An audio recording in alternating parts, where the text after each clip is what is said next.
تمام تعریفیں اس مال کے کل جہاں کے لیے جو تمام جہانوں کا رب ہے۔ میں گواہی دیتا ہوں کہ اللہ کے سوا کوئی معبود برحق نہیں، وہ یکتا ہے، اس کا کوئی شریک نہیں۔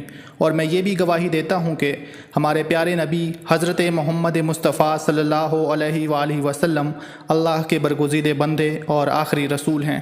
میں دعا کرتا ہوں کہ اللہ کریم اپنے کرم خاص سے آپ کو صدقہ پنجتن پاک تمام معاملات زندگی میں آسانیاں نصیب فرمائے اور آپ کو ہر میدان عمل میں کامیاب و کامران فرمائے۔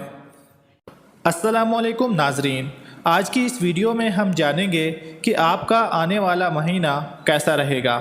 اس مہینے میں آپ کے ذائچے کے مختلف گھروں میں کیسی تبدیلیاں پیدا ہونے والی ہیں، کون سے شعبے آپ کے لیے فائدہ مند رہیں گے، آپ کو ترقی کرنے اور آگے بڑھنے کے لیے کیسے مواقع میسر آئیں گے، کیریئر، تعلیم، محبت، رومانس، شادی شدہ ازدواجی زندگی کے حوالے سے، قانونی معلومات، آپ کی صحت اور دولت کے حوالے سے اس مہینے میں آپ کیسی تبدیلیوں کا سامنا کر سکتے ہیں۔ ہم اسٹرالوجی کو بنیاد بنا کر آپ کو سب چیزوں سے آگاہ کریں گے، کیونکہ اسٹرالوجی ایک ایسا دلچسپ اور آسان علم ہے کہ جس کی مدد سے کسی کی شخصیت کے مختلف پہلوؤں کے بارے میں جانا جا سکتا ہے۔ بات کرتے ہیں اسٹار پائسز یعنی برج حوت کی، کہ اس برج کے حاملین کا آئندہ ماہ کیسا گزرے گا۔ تو ناظرین، آپ کے کیریئر کا سالانہ دور عروج اس ماہ کی 21 تاریخ تک جاری رہے گا۔ آپ میں سے بعض کے لیے ایسا دور دوبارہ نہیں آئے گا، لیکن اس کا انحصار آپ کی عمر پر ہے۔ اس وقت آپ کو پوری توجہ اپنے کیریئر اور خارجی اہداف پر دینی چاہیے۔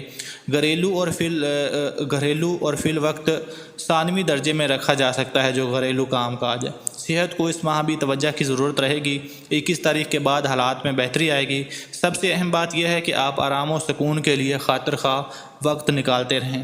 21 تاریخ تک رانوں کا مساج آپ کے لیے مفید ثابت ہوگا۔ اس سے زیریں کمر کو تقویت ملے گی جو کہ اس تاریخ کے بعد اہمیت اختیار کرنے والی ہے۔ 21 تاریخ کے بعد جگر کی تطہیر بھی مفید ثابت ہوگی۔ اس کے لیے کسی اچھے ڈاکٹر یا حکیم سے رابطہ کیجیے۔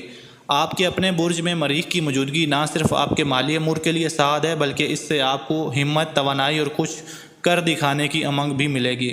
کھیلوں اور جسمانی ورزش میں آپ کی کارکردگی بہت اچھی رہے گی۔ آپ کام پہلے سے کہیں زیادہ جلد نپٹائیں گے۔ واحد مسئلہ اس وقت پیدا ہو سکتا ہے جب آپ اپنے جسم پر اس کی استطاعت سے زیادہ بوجھ ڈال دیں۔ اس حوالہ سے آپ کو محتاط رہنا ہوگا۔ معاملات محبت اس ماہ خوشگوار نظر آتے ہیں۔ 6 تاریخ کو عطارد الٹی چال سے نکل آئے گا، لہٰذا سماجی امور میں آپ کی عقل پہلے سے بہتر انداز میں کام کرے گی اور آپ کے اعتماد میں بھی اضافہ ہوگا۔ 13 تاریخ تک عطارد آپ کے 9ویں گھر میں ہوگا۔ اس کے اثرات کے تحت آپ ایسے افراد کی طرف مائل ہوں گے جن سے آپ کو کچھ سیکھ سکتے ہیں۔ اس تاریخ کے بعد عطارد آپ کے 10ویں یعنی کیریئر کے گھر میں داخل ہو جائے گا اور یہ بقیہ مہینہ یہی گزارے گا۔ آپ کو سماجی زندگی میں کامیابی نصیب ہوگی۔ عطارد اس وقت آپ کے ذائچے میں سب سے بلند مقام پر ہے۔ اس سے پتہ چلتا ہے کہ سماجی زندگی کو آپ ترجیحات میں اولین حیثیت دے رہے ہیں۔ گزشتہ ماہ کی طرح اس وقت بھی آپ صاحبان اثر و رسوخ سے میل ملاقات بڑھائیں گے۔ آپ کی زیادہ تر سماجی مصروفیات کا تعلق آپ کے کیریئر سے ہے۔ اس سے یہ بھی پتہ چلتا ہے کہ سماجی تعلقات آپ کے کیریئر میں اہم کردار ادا کریں گے۔ آپ کی مقبولیت بھی اتنی ہی اہم ہوگی جتنی کہ آپ کی دیگر پیشہ ورانہ خوبیاں۔ کیریئر کو آگے بڑھانے کے لیے محنت کے ساتھ ساتھ اچھے اخلاق کی بھی ضرورت ہے۔ اس کے ساتھ ساتھ دل کے سکون کے لیے درود شریف پڑھیں اور نماز قائم کریں۔ انشاءاللہ تمام مسائل حل ہو جائیں گے۔ اللهم صل على محمد وعلى آل محمد كما صليت على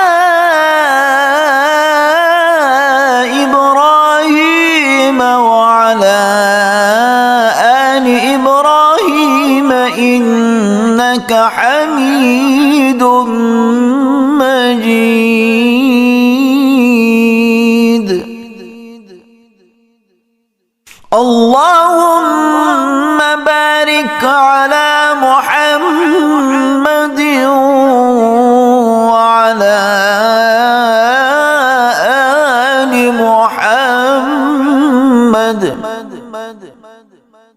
كما باركت على إبراهيم وعلى آل إبراهيم إنك حميد